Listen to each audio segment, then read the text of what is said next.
Meditation channel കാണുന്ന ആൾക്കാർ ചിന്തിക്കുന്നത് നമ്മളൊരു ചാനലാണ്, ചാനലാണ്. പക്ഷെ ഇത് യൂട്യൂബിൽ മെഡിറ്റേഷൻ സെന്ററാണ്. ഇത് എന്തിനാണ് നമ്മൾ ഇങ്ങനെ എടുക്കുന്നത് വെച്ചാൽ, ഇത് ഇന്റർവ്യൂ എന്നുള്ള വാക്കല്ലേ ഉപയോഗിക്കുന്ന ആത്മീയ സത്സംഗം. ഇതൊരു ഡോക്യുമെന്റേഷൻ ആയിട്ടാണ് നമ്മളത് കാണുന്നത്.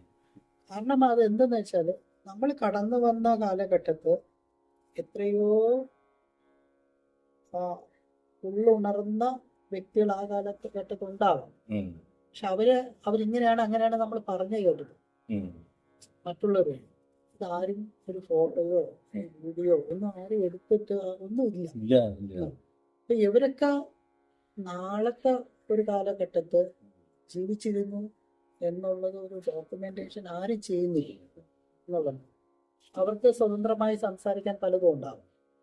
അപ്പൊ ഇതൊക്കെ ഇന്നിപ്പോ ആൾക്കാർ ഈ സിനിമ പഠിക്കുന്നത് അതുപോലെ മറ്റുള്ള വീഡിയോസ് ഒക്കെ പഠിക്കുന്നത് ഈ ഭൗതികമായിട്ടുള്ള കാര്യങ്ങളാണ്. അതിനൊരുപാട് വീഡിയോസ് ഉണ്ട്, അതിനുണ്ട്. പക്ഷെ ആത്മീയമായിട്ടുള്ള ഒരു ഇത് അത് ഗുരുപ്രസാദാണ് അത് ആ ഇനിഷ്യേറ്റീവ്. അപ്പോൾ നമ്മുടെ ഉള്ളിൽ ഒരു തോന്നലുണ്ടായതാണ്. അപ്പൊ ഇതെല്ലാം റെക്കോർഡബിൾ ആവണം. അപ്പൊ അറ്റ്ലീസ്റ്റ് ഇപ്പൊ ഒരു മഹത്തായ ഒരാൾ ഉണ്ടായിരുന്നെങ്കിൽ അദ്ദേഹത്തിന്റെ ഫോട്ടോ മാത്രമേ നമുക്ക് കാണാൻ പറ്റൂ. പിന്നീട് എവരെ വോയിസില് അവര് തന്നെ പറയുന്നു, അവര് തന്നെ പറയുമ്പോൾ അവരെ പറ്റി മറ്റുള്ളവർ പറഞ്ഞിട്ട് കാര്യമില്ല. അവര് തന്നെ അവരുടെ അനുഭവം അവരുടെ സ്വന്തമായിട്ട് പറയുമ്പോൾ അതിന് ഒരുപാട് ആൾക്കാർക്ക് പ്രചോദനമായി മാറും. അങ്ങനെയാണ് നമ്മൾ ഇത് എടുക്കണമെന്നും. അവിടെ ചോദ്യകർത്താവിന് പ്രസക്തിയില്ല, പറയുന്ന ആളിനാണ് പ്രസക്തി.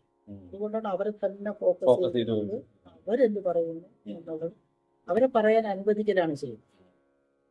അത് നമ്മൾ അങ്ങനെ ചെയ്യുന്നത്.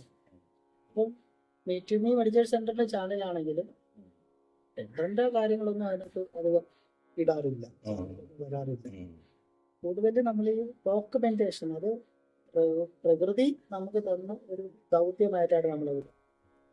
അതുകൊണ്ടാണ് അതിനെ മുറിച്ചിടാത്തത്. അവര് സംസാരിക്കുന്നത് 3 മണിക്കൂർ സംസാരിച്ചാൽ 3 മണിക്കൂർ ഒറ്റ പറ്റായി. അപ്പോഴും പലരും ചോദിക്കും ഇതിങ്ങനെ ഇട്ട് കഴിഞ്ഞാൽ. അപ്പോൾ നമ്മൾ ചോദിക്കുന്നത്, നമ്മളിപ്പോ ഒരു നോവൽ വേണം, എങ്ങനെ വായിക്കുന്നത്? എത്ര ദിവസം കൊണ്ടാണ് വായിക്കുന്നത്? നമുക്ക് നമ്മുടെ കയ്യിലുണ്ടല്ലോ. നമുക്ക് നമ്മുടെ ചോയ്സ് ആണ്. അത് 10 പേജ് വായിക്കണം, 50 പേജ് വായിക്കണം, ഇത് നമ്മുടെ കയ്യിലുണ്ട്. ഇട്ട ഫയൽ ഇവിടെ കിടപ്പുണ്ട്. കാണണം, വായിക്കണം, അല്ലെങ്കിൽ കേൾക്കണം എന്നുള്ളവര് തീർച്ചയായിട്ടും അത് കാണും. ജ്ഞാനാത്മകമായിട്ടുള്ള രീതിയിലാണ് നമ്മൾ അത് എടുക്കുന്നത്. ഇപ്പൊ എന്റെ